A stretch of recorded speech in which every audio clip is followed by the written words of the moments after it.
Across the Blue Mountains by Emma Chichester Clark. One form of reading or writing assessment used in schools is today referred to as text-dependent analysis. TDAs require much more than simply locating text evidence to support a response to a question. Instead, TDAs provide a prompt that requires an in-depth understanding of one text or one source. The written response should point out the author's specific choices, describe how and why the author made those choices and for what particular reason, to explain their significance and or impact, then draw a conclusion about the author's meaning or message. It sounds like college-ready stuff to me. Today's exercise will focus on an in-depth understanding of Emma Chichester Clark's Across the Blue Mountains. Today's prompt. Authors sometimes use setting to help determine a theme.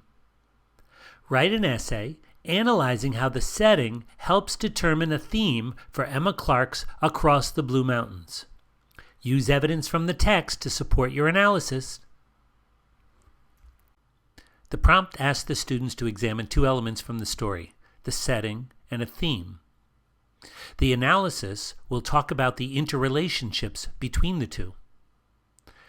Symbolically, it looks something like this.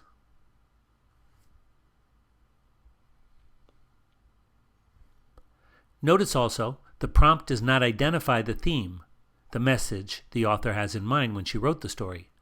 So the student will have to identify a theme. The first step in this work is to do a close reading of the text. Close reading examines what the author says, how the author says it, and why the author says it. Often, this is done with 3 separate reads, each with a different purpose. First read. What does the author say? Get the gist of the story. Second read. How does the author say it? What are the elements? What's the structure the author uses? What are the choices she's made? Third read. Why does the author say it?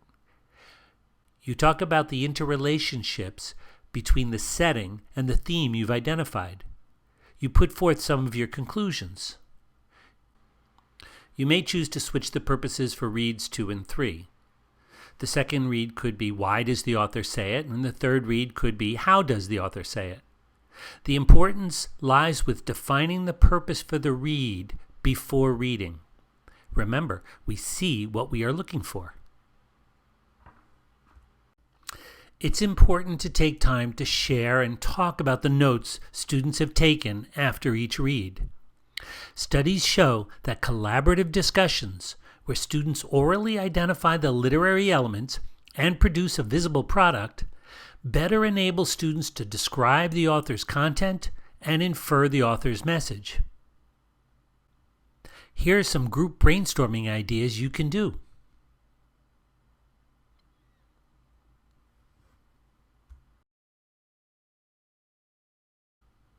Students take notes in the margin of the text or use a notebook to write down their ideas as they read. Here is one set of notes that could be taken from the story.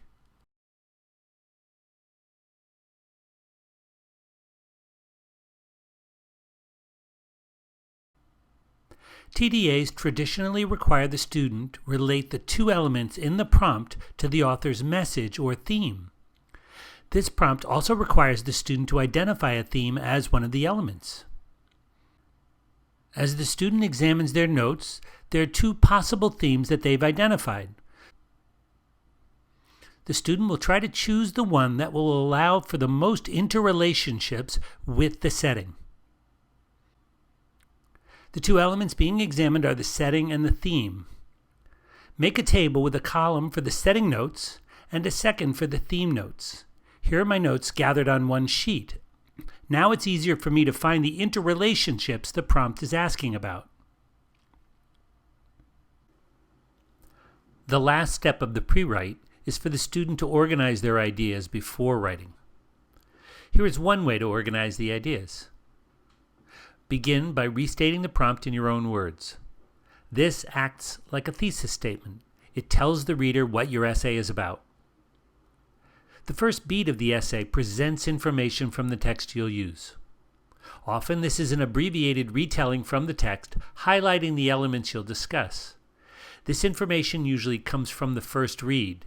It's the what the author says. Don't assume that the reader of your essay will have read the story. The next beat of the essay discusses the most significant interrelationships between the two elements from the prompt, the setting and the theme. These are the ideas you noted when the reading purpose was, why did the author write the story? Begin by identifying the importance of the setting and the plot. It's a circular story where the hero goes on a quest and then returns home. Point out how the quest is insignificant but serves to highlight the importance of the setting. Be sure to state the theme. Describe how the author's theme is found in the role the setting/home plays in Miss Bilberry and the pets' lives. There is harmony, whereas on the trip the pets argued and fought, and Miss Bilberry was lost. This beat is also where you discuss how the story would change if one of the elements was changed. This demonstrates a nuanced understanding of the text and the author's intention. If the author wanted a different message, one element would change. In my example, I point out how a different audience would affect Clark's choice to use setting. The next beat discusses the author's craft in the essay. It's the how from your close read. Connect the author's choices to the two elements from the prompt. Finish your essay by restating a sentence from your thesis statement. Good job!